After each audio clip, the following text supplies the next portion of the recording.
My question for you is, you had the opportunity to serve on the Moon, Mars, and Beyond Commission in 2004. Would you like to care to discuss the recent changes to the nation's space program?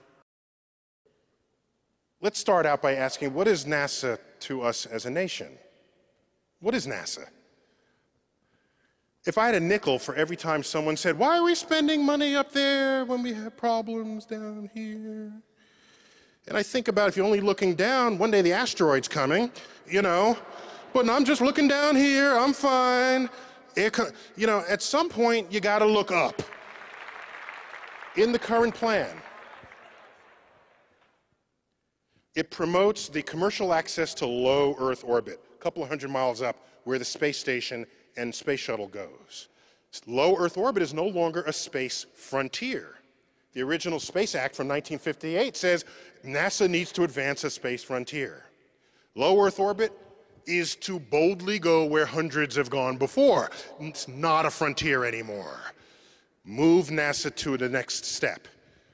What does the program allow? It says we're not going to the moon anymore. Maybe we'll go to Mars one day. I don't know when, but let's work on some technology that might enable that someday. That worries me, because without a plan to go somewhere outside of low Earth orbit, we've got no force operating on the educational pipeline of America. NASA, as best as I can judge, is a force of nature like none other. I have never seen, with all due respect to other federal agencies, I have never seen 8th graders sit up in their chair and say, when I grow up, I want to be an NSF researcher or an NIH researcher. With all due respect to those agencies, they do important scientific work, but they are unknown and invisible at the age where people choose what they want to be when they grow up. And so what worries me is that if you take away the manned program, a program which, if you advance frontiers, heroes are made, okay? There's a force operating on the educational pipeline that will stimulate the formation of scientists, engineers, mathematicians, and technologists, the STEM research fields. You birth these people into society. They're the ones that make tomorrow come. The foundations of economies in the 21st century, will issue forth from investments we make in science and technology. That we've known since the dawn of the Industrial Revolution. We have known that those nations that embrace those investments are those that lead the world. America is fading right now. Fading. By the way, how much does NASA cost? It's a half a penny on a dollar. Did you know that? The people who say, why are we spending money up here, down? I ask them, how much do you think we're spending? They say 5 cents, 10 cents on a dollar. It's a half a penny. A half a penny. That buys the space station, the space shuttles, all the NASA centers, the rovers, the Hubble telescope, all the astronauts, all of that.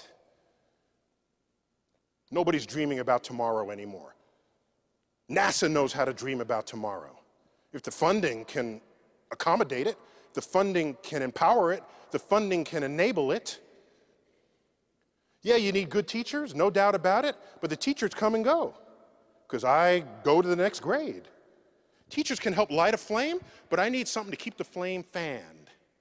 It's about the effect of NASA on who and what we are as a nation, what we have been as a nation, perhaps for a while there took it for granted. I see the most powerful particle accelerator in some other country, the fastest trains are built by Germany and are running in China right now. I see our infrastructure collapsing, no one dreaming about tomorrow.